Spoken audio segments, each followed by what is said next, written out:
What does religion really provide the individual? It provides a person with a path, a sacred path, to start where they are and to follow that path into the heart of God. You, in Jewish religion, you have the Ten Commandments. You have all of the commentaries on those Ten Commandments, and you have the derivatives of those, 652 little twitches on those Ten Commandments. And that helps us understand how to live a good life, a complete life, and a life pleasing to God and friendly to the neighbor. You talk about guidance. Throughout the Quran,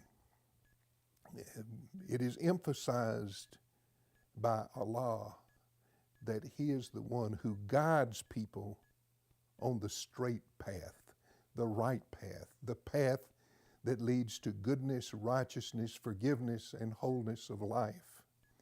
And certainly, it's true in Christianity. Jesus is the way, the truth, and the life for Christians. And we study what He said, we observe what He did, and we try to make our lives conform to this loving expression of God that we see in Jesus. So religion gives us a focus for our lives and a pathway to take.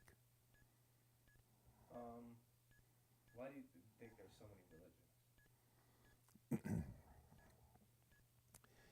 So often people ask me, why are there so many religions?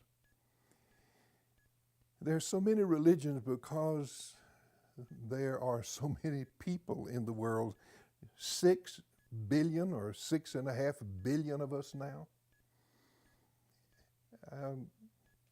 I think that God is so great, so enormous, that this human mind cannot fully grasp and explain who God is.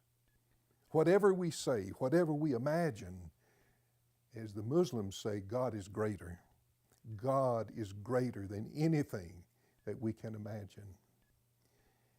And I am coming more and more to wonder if God did not decide that people in this culture and in this environment will translate my presence in one way, and people in another will translate it differently.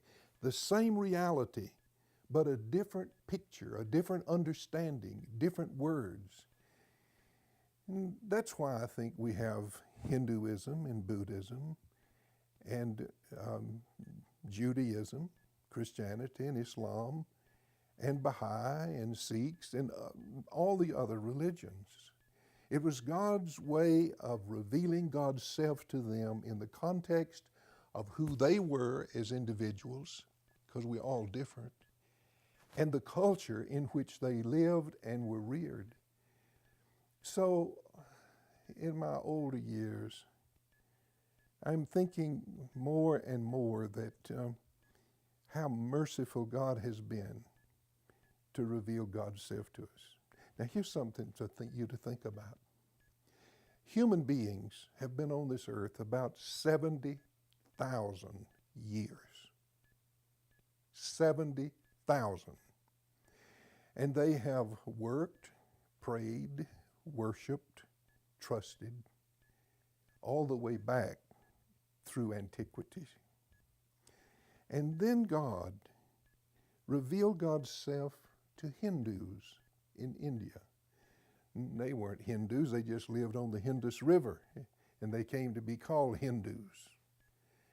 But God revealed God's self to them, and out of Hinduism came Buddhism. Gautama Buddha was a Hindu before he was what he became as the leader of Buddhism. And then there was Abraham, and then there was Jesus, and then there was Muhammad. These great leaders had perceptions and revelations of God that influenced whole communities. And for too long, I think that each one of those religions has believed we are right and we have all the truth and everybody needs to be a part of who we are. And I'm not really sure that that's what the Spirit of God is doing in the world today. Not making one religion, but helping every religion to be more fully what God intends for them to be. And then if we can see each other person in other religions as a brother or sister, it will make a lot of difference in how we relate to each other. And with the world being threatened by war, by warming, by overpopulation, by hunger, by frustration, fear, and anger, I think it's time for us to learn to love our neighbor as we love ourselves. And you can't love someone you don't know.